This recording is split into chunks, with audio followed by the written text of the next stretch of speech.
What's happening, everybody? Jay Shockblast here, and today we are going to talk about Godzilla.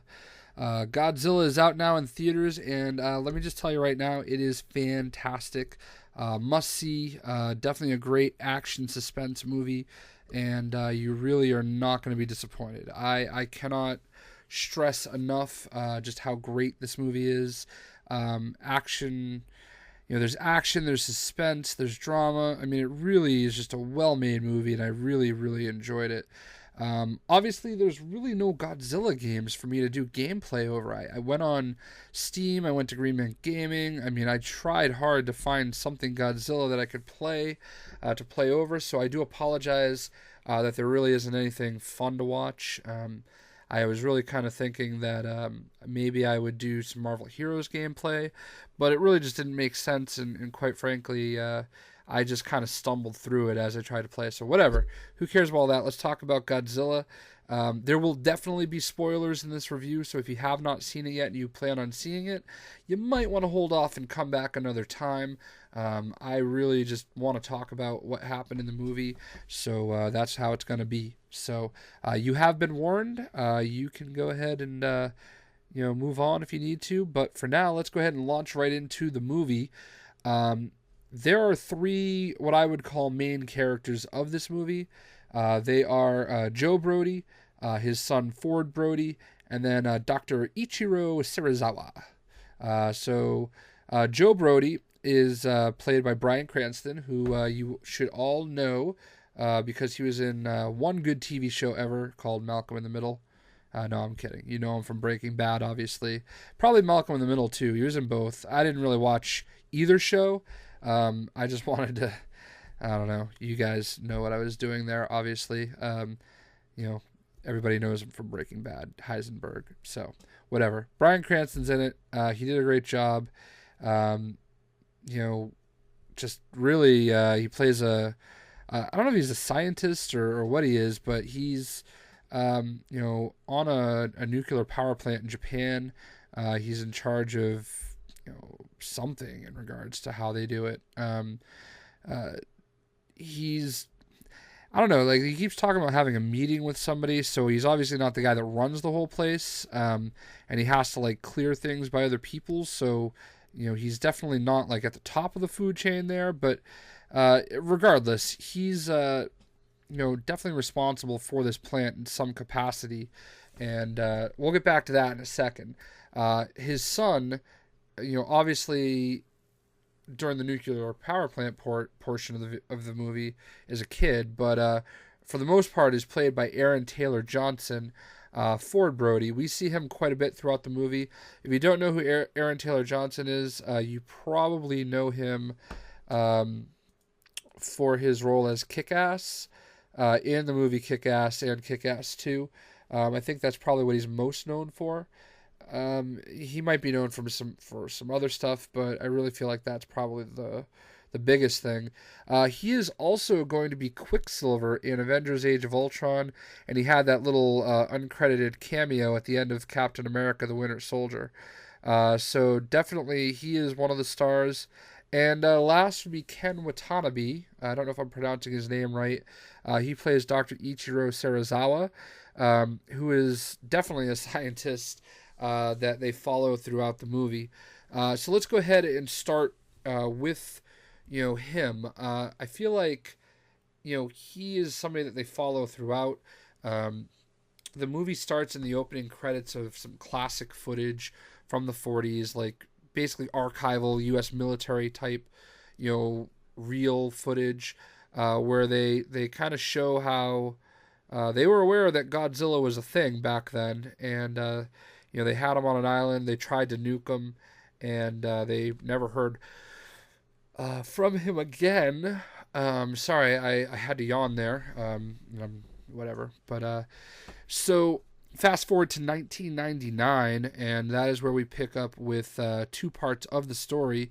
They show Ken Watanabe going to this dig site in the Philippines where the whole site kind of capsizes, and they find like a tomb of sort with some really ancient fossils of just a massive beast, and I'm not quite sure what that beast was supposed to be, whether it was supposed to be a Godzilla type character or if it was one of these, you know, I think they're called like Motus.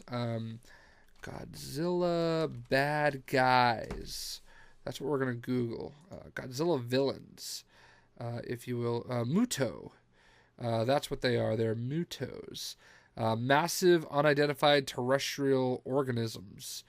So the Mutos are what they kind of follow throughout the thing. I guess something is, they're calling them Vish, a mutated multi-legged creature. So it doesn't really have a name. In any event, there's two of them. One of them has already hatched and escaped, and they don't really know where it is. And then one of them is still kind of an egg, in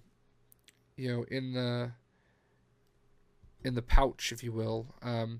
So apparently, these things, like, they seek out nuclear energy, and Joe Brody, Cranston's character, is reading lots of seismic activity at the same, in the same time frame in 1999, all the way in Japan. So I mean, I know Philippines and Japan isn't super far in the grand scheme of things, but he's trying to basically get the reactor shut down. He thinks that there's something big going on, and needless to say, he sends his wife, must also be a scientist, sends her down to investigate what's happening down there, and bad things happen from there. Just massive earthquakes, if you will.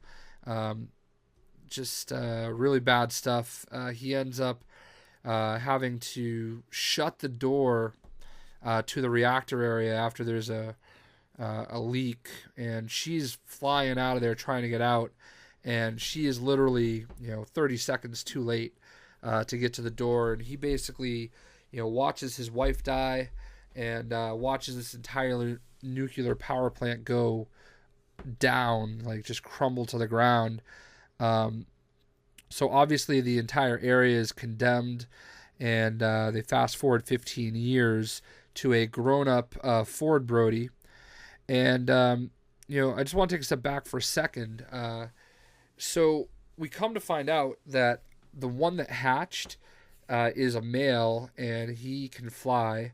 The one that has not hatched is a female, and that egg that they found that basically is brought all the way to, I want to say it's New Mexico or Nevada, one of the two, or maybe even Arizona, just outside of Las Vegas, and stored where they store all sorts of nuclear waste, which ends up obviously being very convenient. Convenience is really like a theme of all this. And again, it's my biggest problem with the movie, is that there's just a lot of things that seem very convenient. All things considered, not the end of the world, but, it's just like, oh yeah, well that's funny how that worked out. That's funny how that worked out. It just adds up, So...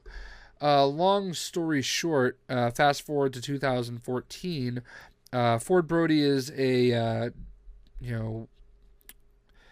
explosives expert with the United States Navy. He basically disarms bombs. That's what his job is, his skill set. Again, this will come in to be convenient later on in the movie. He comes home from Afghanistan after 14 months, sees his family, gets a phone call from the Japanese consulate saying, hey, we just picked up your pops in the, what's the word I'm looking for? The contaminated zone. Basically, that entire city that nuclear reactor is in is kind of quarantined, the quarantine zone. They are quarantined from there. He is not supposed to be there. He suspects that there was some type of conspiracy going on, some type of foul play, if you will, and he's just not okay with it. And he has spent the last 14 years dwelling on it, researching it, and he is just convinced that there's something more going on. So Ford goes out there, bails him out. His pops basically, shows him all of his research and stuff and says, I can prove to them that something more was going on. It was not an earthquake.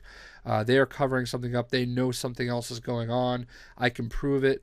And not only can I prove it, but all these 15 years later, I'm starting to see patterns that are exactly the same as they were that day 15 years earlier. And I need to figure it out. So he convinces Ford to go back into the quarantine zone to go to their house. They haven't been there in 15 years. As a matter of fact, Joe says he hasn't even seen a picture of his wife in 15 years because they had to get out of there so fast they couldn't take anything. And, Ford has kind of moved on with his life. He doesn't really, he misses his mom, but he just doesn't really feel the need to relive it constantly. And, it is what it is there. So they end up going to the house, getting all of his stuff, a bunch of discs and stuff like that. And he's going to take his research back. And they hear stuff going on, like helicopters. And they go to investigate. And it brings them towards where the nuclear reactor was. And they can see that there's something going on over there. There's tons of people. At this point, they get picked up by the cops and brought over there. Again, the convenience factor comes into play. This is where Dr. Sarazawa, I think is his name, Sarazawa, and Joe Brody end up kind of. They don't actually ever really meet. It's just he watches the interrogation, and he kind of understands that this guy knows something, and the egg, I guess is what you would call it, starts to hatch or starts making noises and like there's seismic activity and stuff's happening and they're freaking out. This thing's about to hatch essentially, this Muto. And all hell breaks loose from there. This thing flies away, kills tons of people. Joe Brody ends up dying because of it. But not before, Ford somehow survives right in the face of this monster, which again is a theme and is convenient. But they end up taking him to an aircraft carrier after Dr. Sarazawa and Ford Brody somehow survive. They end up getting escorted onto, I don't remember which aircraft carrier it was, but they're trying to figure out what's going on, and that's when Godzilla is brought up. They think, based on the stuff that Joe Brody has brought into play and what Joe Brody was trying to say, that the egg and Godzilla were talking back and forth, and as it turns out. It wasn't them talking. It was the other egg, which is all the way across the world in this nuclear facility, and as irony would have it, feasting off of all the nuclear waste there. One thing I didn't bring up about that city in Japan, there's a really telling scene where they get there. There's these dogs running around. And Joe Brody looks at his son. And he looks at a reader that he has that shows that there is zero, nuclear fallout, like radiation. And he takes off his mask, and Ford's freaking out. And he's like, there's no radiation. There's nothing. That's when one of those other points where he knows that something's up. I don't want to dwell on all this. It's a long story. Obviously, they take 2 hours to show you the movie. They end up shifting it to Hawaii. Ford Brody gets sent there so they can fly him home to San Francisco. And as it turns out, that's where this Muto ends up. He grabs a Russian sub out of the water, a nuclear powered sub, and is feasting off the nuclear power in Oahu. And it's just really convenient that Ford Brody happens to be there, and then he gets picked up by the same military people and brought all the way out to this nuclear reactor, or all the way out to a town in California where they're in the process of trying to make a plan to kill these things. Meanwhile, Godzilla shows up in Hawaii finally, and it's weird. He seems to just kind of get along with the military. He's not really concerned with all the boats, and he just knows what he's after. He knows he's after this male Muto that's bringing an imbalance to the world, I guess. That's kind of Dr. Serizawa's words, and I don't know how Serizawa becomes a Godzilla expert, but he just somehow recognizes that Godzilla is a hunter and he is hunting these things. I don't know how he knows that they're not all going to be in it together, or that they're going to fight. He just assumes it, and it's just, again, the convenience factor. Again, I don't want to dwell on everything too much. I'm kind of fast forwarding and trying to make this a little bit shorter, give you the long story short version. Essentially, the battle leaves Hawaii. Everybody ends up in the San Francisco area. Ford's family gets split up. His son ends up on a bus that's on the Golden State Bridge. The Golden State Bridge gets kind of mauled. He ends up in a shelter. His wife ends up in a different shelter, and that's another dynamic. You kind of, when all this is happening, you kind of know they're all going to get reunited, that there's not going to be a sad ending. That Ford's not going to really die. I mean, there's really no way that they could do that. So that brings us to the kind of ultimate showdown. Essentially, what all the seismic activity was the two Mutos communicating with each other.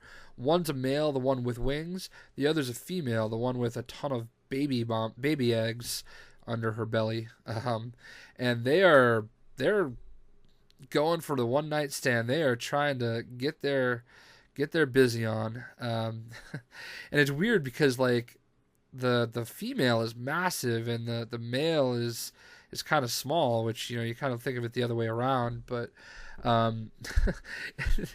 it's kind of cheesy in a way. They kind of kiss, and it was really one of the very few cheese parts of the movie. I'm looking at it really, they're gonna have them kiss? That's kind of weird.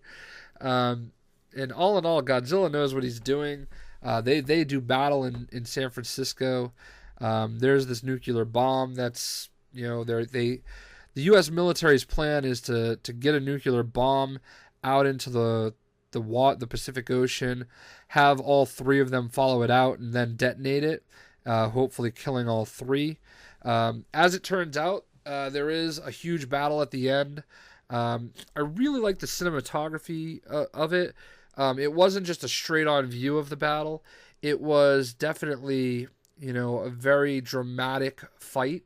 They show it from the perspective of people on the ground looking up at it, not necessarily a top-down view the classic Godzilla movies where he's constantly just fighting with things. They really did a good job making him look good.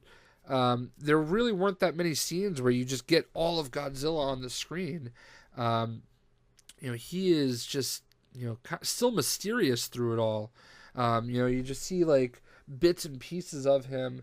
The Mutos, they definitely give him a run for his money, but in the end, Godzilla just saves the day. And it's weird because Dr.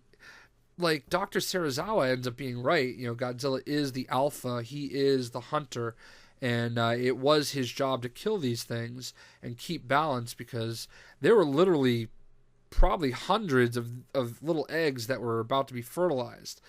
So let's go back to the convenience factor. Ford Brody is all of a sudden able to halo drop into the city. He was escorting the nuclear missile when he is the only, they were bringing it on a train out to San Francisco. One of the Mutos attacks it and steals the nuclear missile, and somehow Ford is the only one of the group that survives and gets picked up by a rescue team, brought to San Francisco, and he is suddenly tasked with disarming it, because he's a that's what he does. He disables bombs. It's just a lot of convenience. He just happened to be there in Hawaii. He just happened to be there along the way when these things attacked in California. Then he just happened to be the guy that they go to disable the bombs. Just a lot of really kind of coincidental conveniences. I don't hate it. It's a movie after all, so they have to kind of tie it all together. I get that. It's just a lot to kind of take in to kind of be coincidental like that. But it's not like a deal breaker. It's still a really great movie, and I really enjoyed it. The Godzilla battle is awesome. I don't want to. This is one of those things where I don't want to spoil it too much. But just the way he just defeats these things is pretty epic. It definitely lives up to the hype. You kind of wait all movie. You know that there's going to be a fight. You know these things are going to fight. That they're going to battle. And I really love the way the movie ends in a way. I mean, there's obviously going to be another Godzilla movie. This is meant to be franchised. And I don't know if they're going to do Mothra next or what they're going to do. Side note, there is actually a little Easter egg. There's probably a few, but one that I noticed is in the 1999 scene when Ford Brody's a kid, they show him in his room, and he has like a terrarium, and there's a label under it where whatever his pet is, he calls it Mothra, which is kind of funny. So I hope that is not foreshadowing to Mothra being the character in the next one, and it's Ford Brody's long-lost pet. That would be super cheesy, and I really don't see any reason why Ford Brody or the Brody family would need to be involved in another Godzilla movie. Dr. Serizawa, I can totally get that. He's the expert. He follows these creatures, but Brody, I don't understand. So, he ends up getting reunited with his family. Godzilla, you think he's dead, but out of nowhere he comes back to life and just walks away into the Pacific Ocean, and he's like, whatever. And he just could not care any less about all the people that are around him. Just wakes up, sees people, and just walks away. It's like, whatever. I did my job, and that's that. I probably told a terrible Cliff Notes version of the movie, but hey, I saw it once, and this is all off of memory. So, there's a lot of story going on, a lot of stuff that gets set up. I know that my synopsis makes it feel like it was really fast, but it really wasn't. It was very well thought out, very well played out. It does make sense in a lot of ways, albeit convenience. So the reason I'm kind of docking at 1.5 is the fact that it is just everything is just too convenient in a way. And that cheesy kiss scene between the two Mutos, that was stupid. I hated that. I mean, I guess even extraterrestrials can be romantic, but I could have lived without that part. I think I heard everybody in the theater kind of like laugh at it. It was pretty funny. So I love the movie. 8.5 is great. There are a lot of really great movies that are in the theaters now or about to be in the theaters. So if you're the type that can't go see every movie or needs to hear about it in order to go see it, I can't recommend it enough. I really can't. I thought it was a fantastic movie. It's really something that you need to see in the theaters. I love it. I thought it was great. I would see it again, and that's pretty much all there is to it. I hope you guys enjoyed listening. I wish that I had. I wish that I had something more to kind of show you, but I guess really all I can go with is these pictures. So I wish there was like some type of a game or something that I could play over it, but I don't. I hope you did enjoy it. If you guys saw the movie, definitely let me know what you think. I want to try to do more movie reviews when I see them. I loved it. I really think that you will too. It's not action-packed like start to finish. There is a lot of story. There is a lot of build-up. But the payoff at the end is worth it. That is what I can tell you the most.